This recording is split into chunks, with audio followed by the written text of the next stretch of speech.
as I found her. I thoroughly enjoying Starstruck on a Saturday night with Adam Lambert. And did you see the Shanias dancing and singing for Shania? That was quite a moment. I won't tell you who won this week, just in case you don't want to know. But it was pretty epic. I'd quite like to go on that, actually. Sadly, I can't sing. Yes, it is not a drill. As we mentioned with Graham, Pedro Pascal on this show tomorrow. The reason I'm pressing all the wrong buttons this morning is that I stayed up late to watch this week's episode. It breaks my heart, every single episode. Curly Sue fell asleep, of course. You'll have to watch it again later. He'll be on the show tomorrow after 8:35 and Wednesday tomorrow, so the QIL's coming up today. A Pick Your Own playlist on the way. This is Radio 2 on the BBC Sounds app, on your smart speaker and on 88 to 91 FM.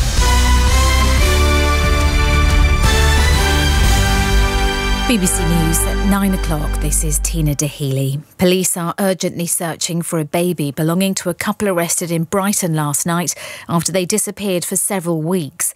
Officers had been looking for Constance Martin and Mark Gordon since their car broke down in Greater Manchester at the start of January. Their child is yet to be found. Our reporter Vincent McAviney has the latest from Brighton. Officers from the London Metropolitan Police have joined Sussex Police down here overnight, many staying on beyond their shift because this is such a large area to search. And people in this area are being advised to check their outbuildings and report any suspicious activity in recent days. The couple were thought to be living off-grid. They had a substantial amount of money with them and they were using a blue tent at one point to sleep rough. Rishi Sunak is visiting Northern Ireland after reaching a new deal with the EU over post-Brexit trading arrangements.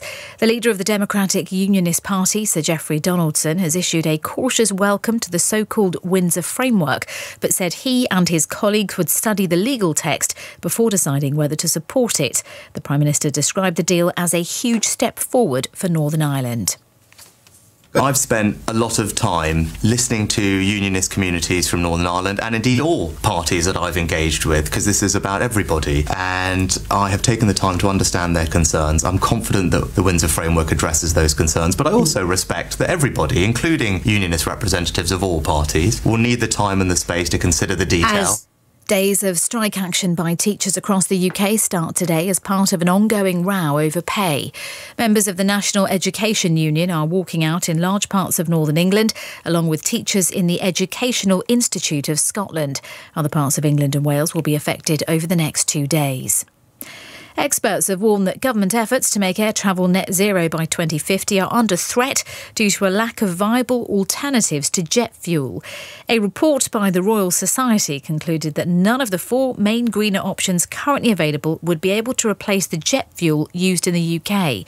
Professor Marcel McManus from the University of Bath said attempts to turn waste materials into fuel pose their own environmental issues. Some of these waste materials, obviously there's the collection and there's the processing involved with that. We would like to see us investing in different types of fuels. So there's a hydrogen or some of these e-fuels. We don't have that technology currently available at scale.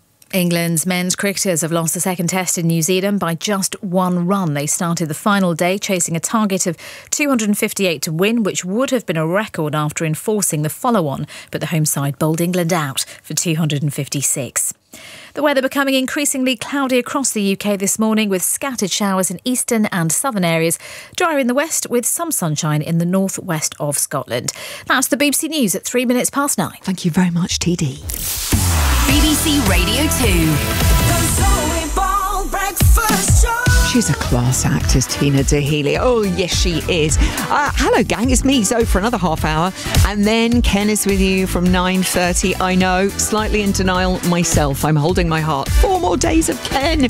We shall make the most of him. He doesn't like a fuss, but I will be making a big fuss, Ken. You mark my words. Jeremy with you from noon. Scott with you from 2. And then from 4, you've got Sarah. Don't forget, half hour at 6:30. And then Jessie Ware in for Joe Wiley tonight from 7. And the Jazz Show with Jamie Cullum tonight. Trebs with you at 10 and OJ at midnight. That's your day on Radio 2. But now, on Radio 2, you are in charge. Kevin in Newton Abbey. I'm quite fascinated by Kevin. What a life he leads. He works at the local petrol station. Do you eat all the snacks?